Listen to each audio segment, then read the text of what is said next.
Happy birthday to you. Happy birthday to you. Happy birthday dear Sonama.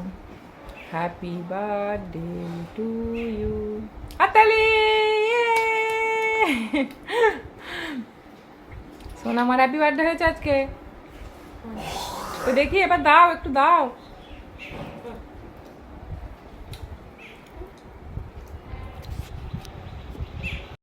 Hello everyone, welcome back to my channel. কেমন আছো সবাই? আশা করি খুব ভালো আছো। আর আমি একটু একটু ভালো আছি।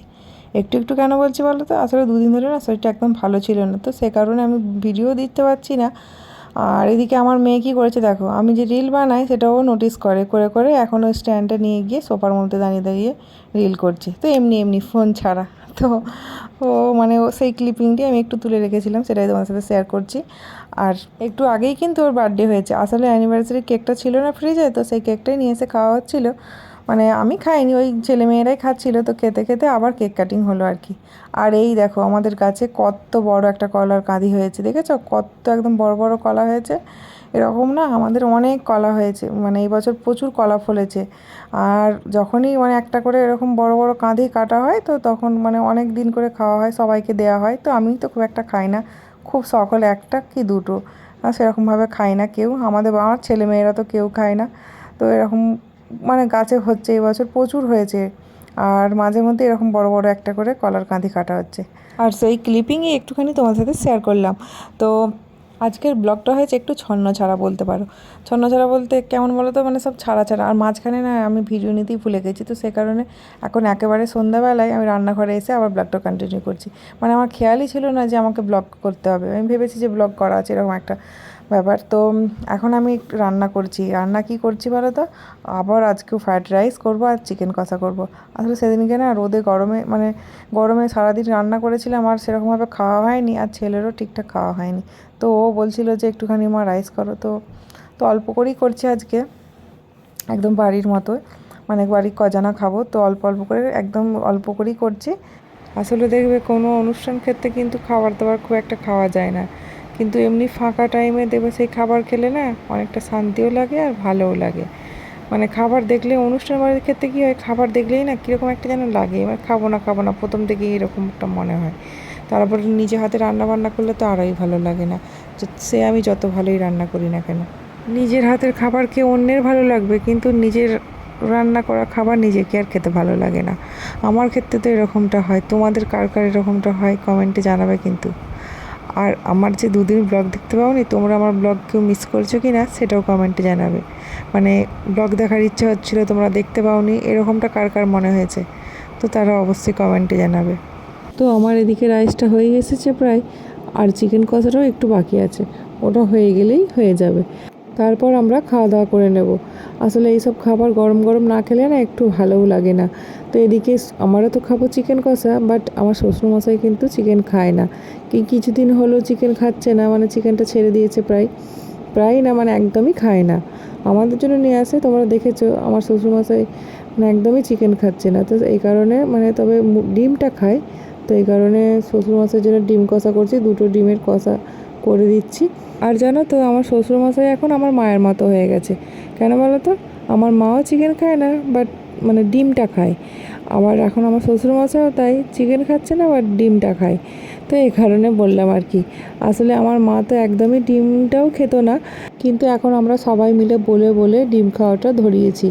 কেন বলো তো, সব কিছু প্রোটিন এখন থেকে কমে গেলে শরীর মানে শারীরিক দিক থেকে অনেকটা অসুস্থ হয়ে পড়বে, অনেকটা কমজোর হয়ে যাবে। তো সেই কারণে সব কিছু এখন থেকে ছাড়লে হয়। আর চিকেনটা মা বরাবরই খায় না, সেদিনকে গল্পটা বলেছিলাম, তোমাদের মনে আছে কি না জানি না, আমি কিন্তু বলেছিলাম আমার মা কিন্তু একদমই চিকেন খায় না।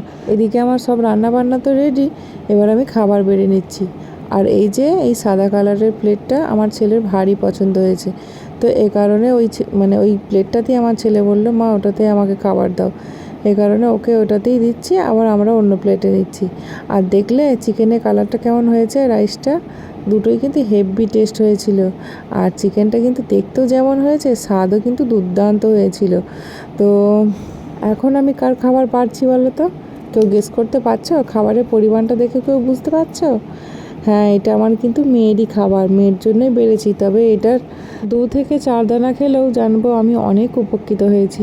একদম খাওয়াতে পারি না গো, এই চিকেন টিকেন বা মাটন যাই হোক, মানে মাংস জাতীয় কোনো খাবার হলে বাড়িতে তবুও 2-4 দানা ভাত খাই ওই মাংসর সাথে, না হলে খুব একটা খায় না। কি হবে, মানে আমার মেয়েটাকে নিয়ে না আমরা পাগল হয়ে যাই। জানো তো, ওর অন্য কোনো বায়না নেই, শুধুমাত্র খাওয়া নিয়ে একটু প্রবলেম হয়। যাই হোক, তারপরে এটা হচ্ছে পরদিন সকালবেলায় আমি আমাদের রুমে বিছানা তুলে নিচ্ছি। বিছানা তুলে নিয়ে ছেলের রুমে চলে এসেছি, এসে বিছানা তুলে নিচ্ছি। আর আজ একটু ওপরের কাজ একটু তাড়াতাড়ি করে নিচ্ছি, কেন বলো তো, নিচে যে অনেক কাজ আছে। তবে রান্নাবান্না আজ কিন্তু আমার নেই, আজ ছুটি বলতে পারো। আজ রান্নাবান্নার সমস্ত দায়িত্ব আমার শাশুড়ি মার। আসলে গ্যাস শেষ হয়ে গেছে আর মা কাঠের জালেই আজকে রান্না করছে। আর আমি তো কাঠের জালে রান্না করতে পারি না সেরকমভাবে, তো মানে টুকিটাকি যা পারতাম। তো এই উনানটা হওয়ার পর তাও কিছুই পারি না, এত বড় একটা উনান করেছে, তার আমি কিছুই পারি না ছাতার মাথা।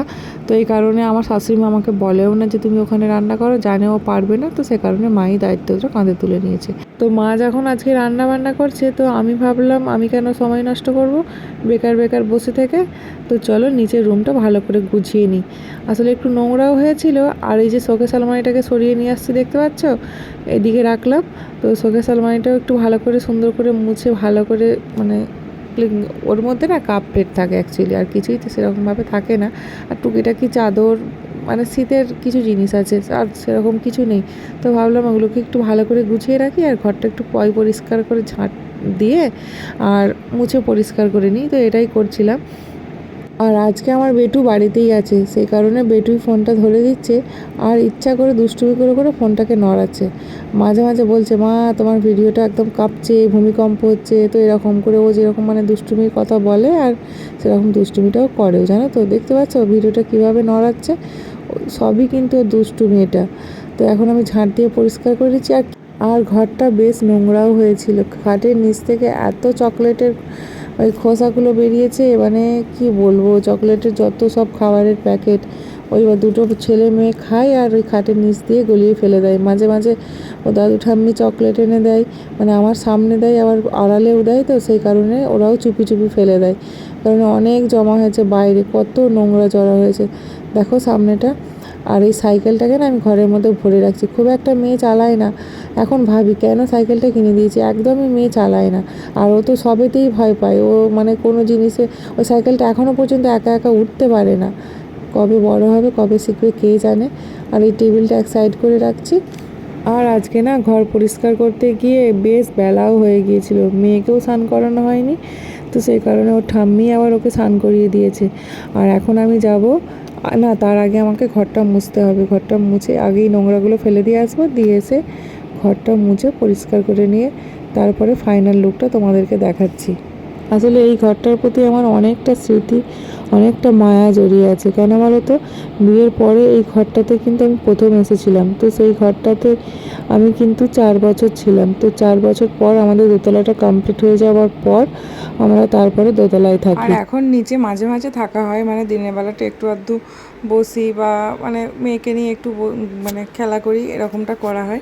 আর আত্মীয় স্বজনরা এলেও নিচে ঘরে থাকে। আর অনেকগুলো তো রুম হয়ে গেছে এখন, তো সে কারণে আর এতগুলো ঘর মানে লাগেই না। ছেলে একটা রুমে থাকে, তাও সব দিন থাকে না, খুব গরম লাগলে তো আমাদের কাছেই থাকে। আর শ্বশুর শাশুড়ি একটা রুমে থাকে আর আমরা একটা রুমে। আমার দেখতে গেলে হয়তো 2টো রুম মেনলি ইউজ হচ্ছে এখন, তারপরে পড়েই থাকে। তাও ঘরগুলো তো গোছাতে হয়, পরিষ্কার তো করতে হয়, না ব্যবহার হলেও। যাই হোক, এদিকে দেখো এই বছরে কে কে খেয়েছে এগুলো, তালের লুচি, তালের ফুলুরি। তো এইগুলো আমাদের বাড়িতে আজকেই হয়েছে, তো এগুলো এখন আমার সন্ধ্যাবেলা খাচ্ছিলাম। তো কার কার পছন্দ কমেন্টে জানাবে কিন্তু। আর আমাদের তো খুব ভালো লাগে, আমরা মাঝে মধ্যেই খাই এই সিজনে। আর আজকের ব্লগটা তাহলে এখানেই শেষ করছি। ব্লগটা কেমন লাগলো অবশ্যই কমেন্টে জানাবে। ছোট্ট একটা ব্লগ নিয়ে এসেছি আজকে তোমাদের জন্য। তো চলো তাহলে আজকের মতো টাটা, দেখা হচ্ছে আবার নতুন ভিডিওর সাথে। আর হ্যাঁ, এই যে গিফটগুলো দেখতে পাচ্ছ, এগুলো কিন্তু টুইঙ্কেল এনেছে ছেলের জন্মদিনেতে, আমাকেও দিয়েছে একটা। আমি বললাম যে কেন, বললো না তোমাকেও একটা গিফট দিই অ্যানিভার্সারি। তো যাই হোক, ও দিয়েছে ভালোবেসে, এটা খুব সুন্দর হয়েছে, আমার অনেক পছন্দ হয়েছে। তো চলো টাটা।